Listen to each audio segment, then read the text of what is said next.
This is Wise Vegas, baby. Let's bring it. Warriors Anonymous. Here we go. This is Warriors Anonymous. The boys are back, or most of the boys are back. My name is Jared Cronin. Joining me is Daniel Vatakura and Moneta Sauce. Unfortunately, Isaac Sauce is taking the old HIA tonight, so happy recovery to him, and we'll see him next week after the Warriors kick into action. So, boys, quite a lot of stuff going on. Obviously, the Vegas history was made this weekend. Also, probably more importantly, this is the last weekend just gone that we won't have to miss out on any Warriors action, because from next week we are into it, man. So, Moneta, plenty of chat around how the team's going to go, because obviously in the lead up to a season, that's all you got. That's all you got is talk. It's all talk before the doing starts next week. And a couple of guys have been putting out thoughts on the Warriors and how they'll go this year. Aaron Woods thinks that they could be a candidate to be like the Cowboys from last year, i.e. be a bit of a letdown. On the flip side, Paul Gallen thinks that we could be potentially the Sharks of 2016 and go all the way. What are your thoughts on those kind of takes? You know, there's an element of what Aaron Woods says that does make me nervous, because remembering the Cowboys, everyone was picking the Cowboys last year to become like premiership, winners, and that kind of fizzled pretty quickly as they went through the season. And so I'm just really hoping that doesn't happen for the Warriors, because now we're the hunted, so we're not that underdog anymore as we used to be. So yeah, it does play at the back of my mind. But with what Gallen said, he makes a couple of good points, which I think puts a bit more confidence, and that's the return, I have to say. And sorry, Jackson Ford, new man crush, RTS. Yes, bring it right back. Yes, and hopefully, and he can now apologise to Dylan Walker about pulling his pants down. So against Manly, so yeah, when he had those buns out, but I think that's a plus. And Kurt Catwell, I think that's another acquisition for the team that puts us in more, gives us more confidence in regards to, continuing the momentum. And of course, we still have Andrew Webster. And I think that was one of the key things that Paul Gallen pointed out in regards to the momentum. We haven't lost our structures, we haven't lost our coach, and we've only got better players. And our halves look to be a bit confirmed in regards to going forward. So I'm with Gallen on this one, and fingers crossed. But it does play at the back of my head what Aaron Wood said. So yes. Yeah. I find it refreshing that Webby's just like, nah, man, like let's not be the hunted, let's just go and hunt them first. And I was like, ooh, okay. That's something different that we haven't heard that from a Warriors standpoint before. Because I got three words. It's fuck Sharon Woods. Like, no way. I mean, years gone by, I think you would have said the way the Warriors played, anything could happen. Like, you could have a good season like 2018, and you just didn't really understand what they would bring next year as well. But I think, to Moneta's point, the stability of the squad, the stability of the new acquisitions, and Webby's got them, primed. Like, they haven't won anything, they haven't earned anything. He makes them very clear around being complacent, and we say that now, but I guess what gives me confidence is that there's a game style and a discipline to how we play rugby league now, right? Which I think Webby thought, you're not going to win every game, but you're going to win most games, and you're going to out-discipline other teams. And look, even watching today's games, there was a great spectacle, but you could also see there's still some room for these teams just to get into it might be a little bit boring, and there might be Panthers football and that sort of thing, but a rhythm, a predictability. What I saw, the Broncos, they kind of lost ideas and they started bombing in the mid, in the midfield, where what would the Warriors do last year? They just went, okay, where are we at? We kick to the corner and we chase and we put pressure on, and then we either win the arm wrestle or they make mistakes and we get points. So hoping, that's the continuation, and I think we saw that a little bit in the trial, especially when we had our A side on. And I guess from my perspective, in regards to Aaron Woods, I see a couple of key differences between us and the Cowboys. And I mean this with the greatest respect, because I think the Cowboys they're a potentially gun team, and I think quite highly of Todd Payton as well. But what makes us different from the Cowboys is that we have got a better coach. Webber's the man. You mentioned a lot of the stuff there, Buddha, about what he brings, and I agree. That's my thoughts on why we won't be the Cowboys of 24. But we could be the Sharks of 2016. Now, Buddha, you've also been doing a little bit of deep diving, some in-depth research, which has come up with some maybe expected and maybe unexpected results. So, bro, what are your predictions on how the Warriors season will go? So predictions. So when you provided that material for me to go away and have a think about it, I first ran the classic NRL ladder predictor as well. A friend of ours from many years ago, especially when we get about sort of a third of the way through the season and we start going, all right, 16 games to go, we've got to win 14. And if they beat So it was actually quite nice last year to play with that, with knowing that we're just thinking about how we finish in the 8 as well. But anyway, had a bit of a play with it, and made the rookie mistake of just choosing the games I thought the Warriors would win or lose, and then letting the predictor do autofill. Until I realised that it had the Warriors finishing 4th as well. So I had 19. This will change to my real thoughts, but 19 wins and 5 losses. But then I looked at the table and I was like, hold on, the Roosters 24 wins and no losses. Then I had the Tigers 2nd and the Dragons 3rd, and I realised, Nah. Tigers so 2nd. start again. Even Fiji's Start again. Something's gone astray with that ladder predictor there.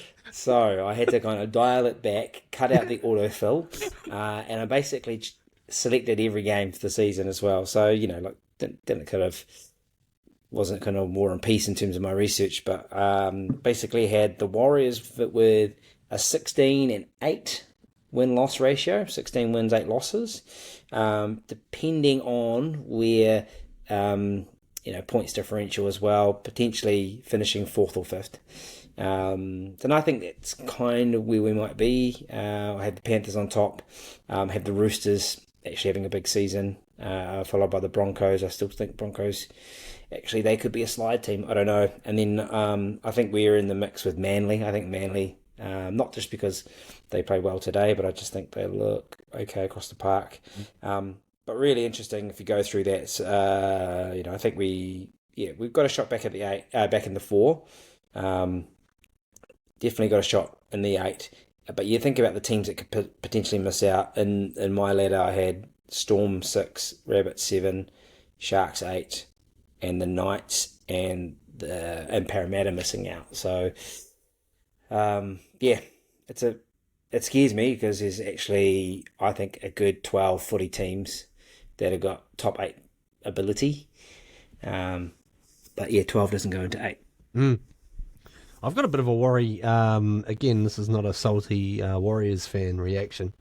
Maybe just concerns about the Broncos for this year. And that's probably heightened by the fact they've lost the first game over in Vegas. But just having to bounce back mentally from that grand final loss, that's big. I mean, that's the kind of result that can actually set a franchise back years. Yeah, I think it's also the nature of they play. They play hard and fast and hot, right?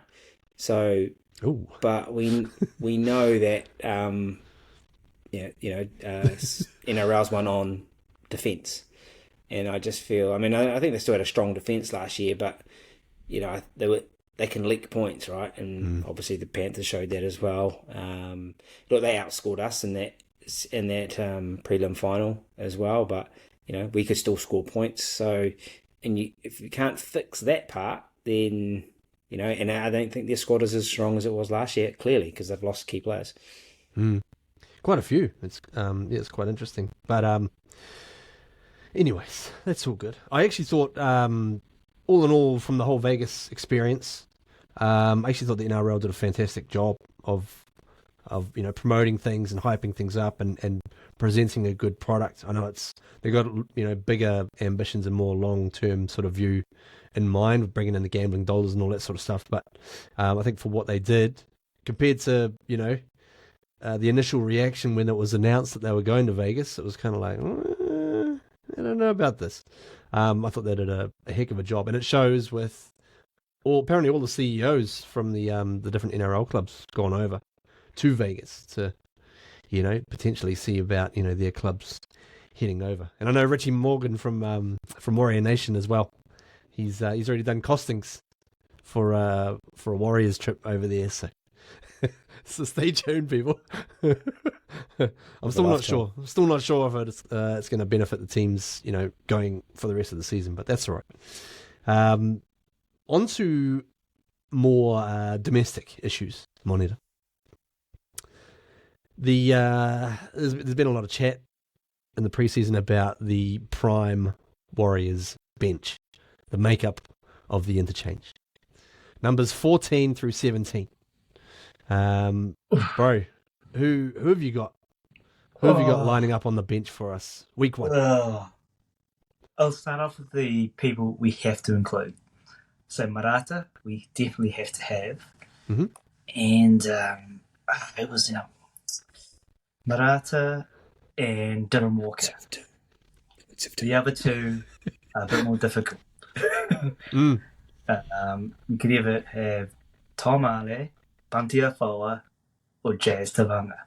Based on what I saw of Jazz Tavanga, and it could be a confidence thing from the last game, I think I might have put Bantia Foa in front of him, just in terms of just what I saw last week. But knowing how Jazz can get to his peak form, I think if he can play himself in, then I would put him in maybe 3-4 games down the track, depending how he goes in getting those cold lids out, because he did look a bit rusty.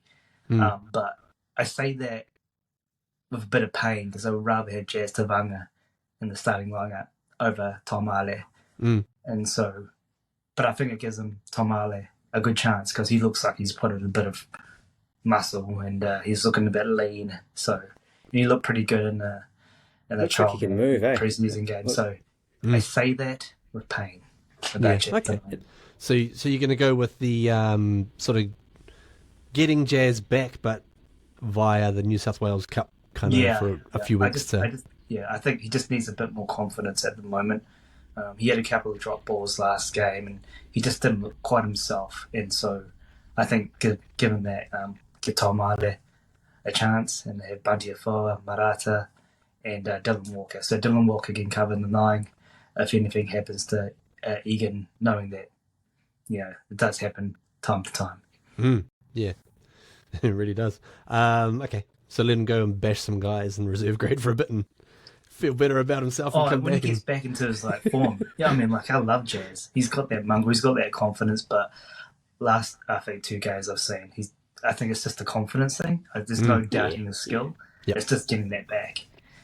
We've got the luxury now, though, of not having to bring guys like that kind of straight into the 17 when they don't, might not necessarily be sort of ready at peak, or at least kind of firing on all cylinders. So, it's the benefit of a deep squad that we've got. A lot of first grade potential, first grade players there as well. So, and I definitely agree with, I think a couple of questions you ask yourself is, first of all, Marata, absolutely. If you're going to go Jackson, you've got to go Capes. Marata's there. He covers the edge. He plays in the middle. Dylan Walker. And I guess the only thing you ask yourself with Dylan Walker is he picks himself every day. But the question is, do you want him to play a spell at dummy half? And I'm not sure. I don't think last year they wanted him to play, only in case of emergency. So they had obviously, and they ended up having Bailey Sirenen there as well. So for me, I don't want him to play dummy half. Not that I don't think he can't, but what he brings in the middle.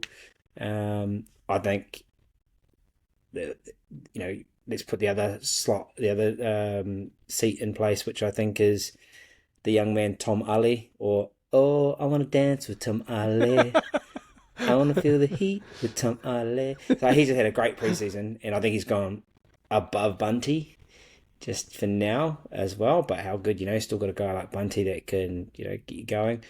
And I think the big question is who plays that 9 cover role. And I think they'll start Lussick early rounds, but I think that's where CHT will come in, and he'll play that utility 9, cover the backs, add a push, play on the edge. But I think maybe wants to get some football in there, get him some reps in there. But I mean, it's such a great headache for the team to have probably a good 7 or 8 players that you could put into that bench spot. So one guy that we haven't mentioned in any of this so far is Chanel Harris-Tavita, our guy. Where does he fit in the current scheme? Well, yeah, I think for me, he's going to be that utility player. And I think they saw him play 9 for Samoa. So he's got the ability to play 9. So they saw him, and they know his ability to play in the halves, both sides as well. They probably don't see him necessarily as being in the starting halves pair where everyone's fit as well. And if anything, I think he's probably 4th out of the 4. I mean, SJ plays every day of the week when he's fit, and it's the shootout at the moment is for Luke and Tamaiti. I think Luke's just got the edge on him, on Tamaiti. And then, but I think with his size, and perhaps with Marata being on the bench but maybe cover middle, then they might manufacture him into an edge as well. So, I think he might play the Bailey Sirenen role, when everyone is fit. I can tell you miss Bailey Sirenen, bro. That's twice you've brought him up. Memories of Carl Lawton and Bailey Sirenen. I love it. Yeah, my little white men. Love them. Well, that's white meat only. Now, Monera, key guy for us, pretty much nearly was the Dally M last year, Sean Johnson.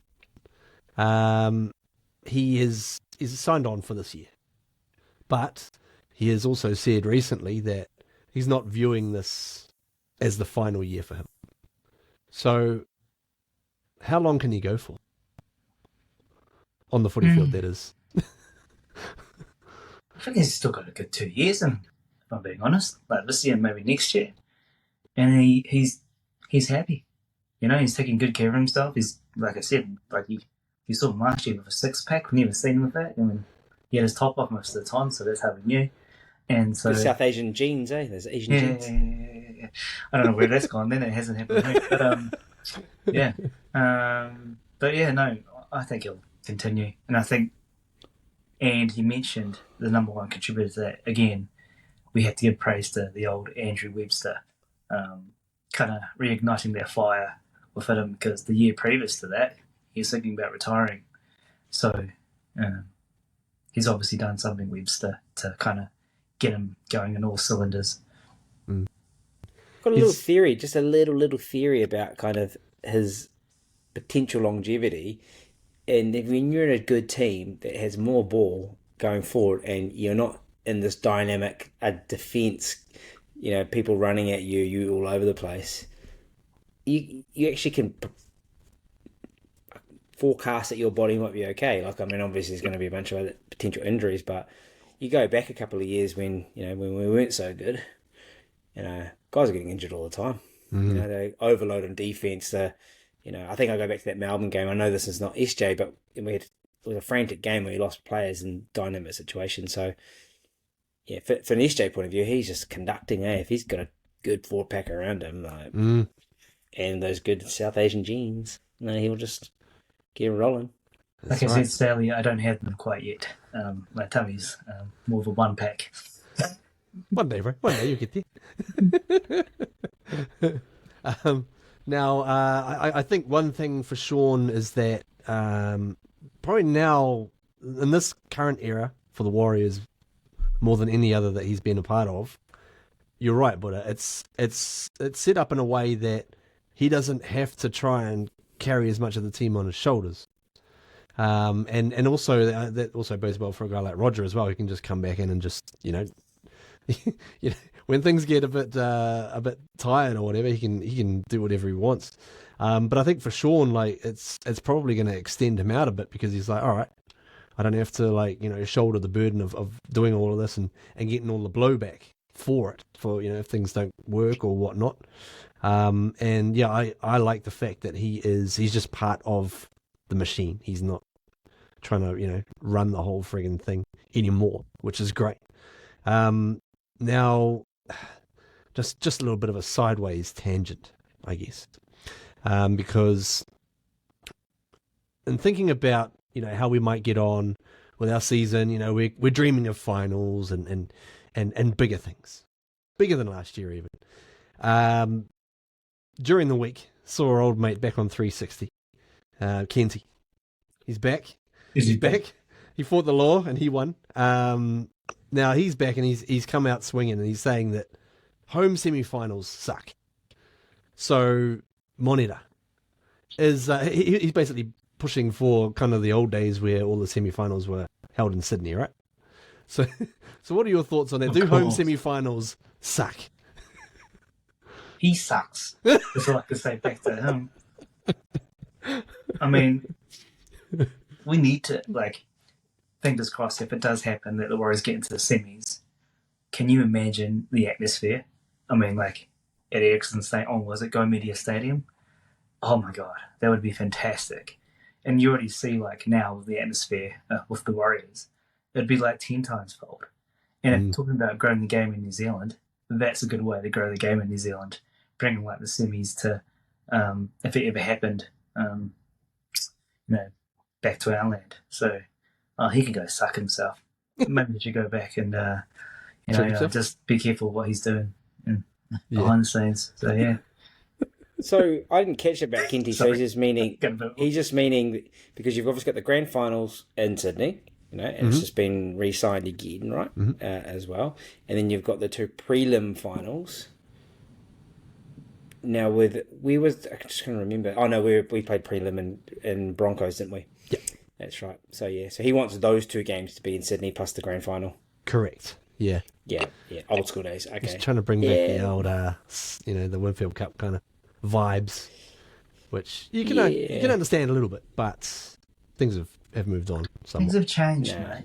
Things have changed. And you need to have some advantage for being a dominant team, you know, throughout the season. There's got to be some reward, right? So it shouldn't just go to the Sydney-based teams as well, just because, you know, he can eat a dick, that guy. Couple of questions before we jump out of here. But who was your one key player for the Warriors in season 2024? Sean Johnson. Oh, outside of Sean Johnson, because we just know, like, for me personally, Sean Johnson has a good season as he did last year. The Warriors have a good season. I think all Warriors fans should just recognise it. I don't want to say doom and gloom. God, touching wood if something was to happen, but like, you know, like, I mean, he's just the heartbeat, he's the conductor. But let's go past that. Like, I guess let's take Shawnee as he's like top tier, the key player. I think Wade Egan is I wouldn't say equally, but yeah, very important. Wade has it continues to have, you know, a bumper season, just that trajectory he's got. And I think the traps, we talked a bit about that, you know, form he's shown. He's, I don't know, is it Madge? Is he the coach for the Blues? I can't remember if they sorted that out. You know, he would have to be on the radar, you know, of the Blues. And I just kept thinking about today's game and the narrow field. And I just thought those dummy halves didn't quite bring their players onto the ball, you know. And I just thought, man, there was a game sort of style perhaps for Wade Egan just to kind of look one way past the other, bring players in. So yeah, he can conduct as well. We'll go a long way. I've been thinking a lot about Egan making that New South Wales team, and a little bit cynically as well, because I'm looking at the fact that he would have been living in New Zealand for 18 months by that point, which would mean that he'd only be another 18 months away from qualifying to play for the Kiwis. So I'm like, eh. But Moneta, who are you predicting to make the Origin teams? Obviously, we've got Cape Wall from Queensland, potentially Wade, who could make the step up. Maybe someone else as well. Is there anyone that you've got in mind? I mean, I haven't actually looked that far, but I thought Dylan Walker was looking pretty close last year for New South Wales. We always chat about him. Yeah, there was a bit of chat about him. Hopefully he can replicate that same form, but I mean, the opposite's Kurt. He'll make it for the new. Hopefully he'll make it for Queensland this year. Maybe playing for a new team, he'll have more of a chance to kind of shine. But yeah, those are the obvious. But I think Wade Egan's obviously is the one who's in for a good chance, just based off even the preseason game. Like, he looked like he's gone up another level in terms of his skills and his awareness. Like, they always compare him to, I think the closest is to Cameron Smith, and he had a long kind of, he played for a long time, and he basically said the reason why he was able to play for that long because he used more of his kind of football IQ, so his timing of the passes, when to run, so and so forth. So, and his mind control on the referees. Yeah. If you rewind the clock 3 years ago when we first started this podcast, I still remember we were giving him massive shit about how he used to run. It looked like he was running on the treadmill. How wrong am I now? 3 years. Wish I could go back 3 years from now and slap myself in the face. But like, I don't think I gave him shit. Yeah. I don't think I gave him shit. But... Oh no, we all gave him shit because we gave him for his pace. But we did think he had that ability to, slow things down, I would like players to around. The prestige. Yeah. The trick, the turn, and the prestige. He's the man. Boys, game 1 coming up this week. Sharkies, Friday night at Go Media, Mount Smart. Also, the New South Wales Cup team will be kicking off as well. Curtin Razor. I think Jersey Fleet team might be the under 21s maybe kicking in as well. So it's all on for young and old. Couple of Pathways games out in Pukekohe as well, under 17s and under 19s who both had a win over the weekend. So, so the NRL, what can we expect to see against the Sharks in this game 1? So, I think you mentioned on kind of what can the Sharks bring, what do we expect to see from them as well. So from a Sharks point of view, we know they like to move the ball. They definitely like to get, Nico likes to be on the ball both sides. He likes to bring those edge players in as well. So both actually Teague and Nikora, he likes to bring them on well. So they will see good lines, but you also see good shape out wide. So, go back to what was the Halberg moment of the year, where we beat the Sharks, came from absolute nowhere. But good Sharks League is when they're hunting like that as well. Need I remind us the worst ever performance I've ever seen in my life has been the Sharks with 11 men beat us. But anyway, we'll see. We might see that from the Sharks. In the middle, yeah, they've got some bop as well, but I think we can contain them. And I think from our boys, you'll just see, I like to think, we will see a continuation of how we were at the back end of last year with a little bit more power as well. And then a little bit more, RTS sort of flair, those little extra finishing touches as well, which I think will just, add another level. But yeah, I feel confident that we can contain them. We just have to, just make sure they can't skin us. They they're a team that can put 20 on you in the blink of an eye. So we've got to be careful with that. Yeah, nice. Monitor, have you got a score prediction for the game? Sharks v Warriors? I'll go 24-12 to the Warriors. 24-12? Solid? Yeah, 24-12. Buddha seems quite shocked by this. That's exactly what was popped in my head. I was like, I think we'll do around 24-12. 24-12, there you go. Nice. 24-12. I'm going to go the same, except I'm going to replace the first 2 with a 4. I'm going to go 44-12. Ooh, Yeah, let's go. statement. Let's light the Statement fires. game. Let's light the fires and kick the Well, tires. there's every chance. I mean, the Go Media is going to be pumping. Absolutely pumping. The Warrior Holic is peaking to get up there. He'll be up there. Be driving the Mad Butcher around. Yeah, the chauffeur. And going back to when he was talking about like home semis. I mean, I was fortunate to be at the home final we had against the Knights, and oh my gosh, it was pumping. So the excitement levels were huge. So there's every chance that we play with like 18 men on the field with that bumper crowd. Be a nice little birthday present for one D Wharakura as well, bro. I know, all I want. The kids are like, what do you want for your birthday? And I said 2 points. Just 2 points. And no injuries. Yes. No injuries. Yeah, good. I like that. I'm keen for that. Oh well, lads, this has been fun. We're not far away now. We're not far at all. All the talking can die down, and we can start watching and potentially, throwing remotes and yelling abuse at referees and whatnot. Oh my. Yeah. Okay. No. I think we're okay, boys. We'll be fine. We've shown that our football's good enough. Yeah. Not to have that bias against us. We shall overcome. I like that. On that note, we'll It's going finish to be this another episode. roller coaster ride. Bro, we've got a week. You're right. You've got a week to go, so just chill. But I can't wait. Can't we all? My name is Jared Cronin on behalf of Monita Sauce, Daniel Wharakura, and also Isaac Sauce on HIA. This has been Warriors Anonymous. Like and subscribe on YouTube.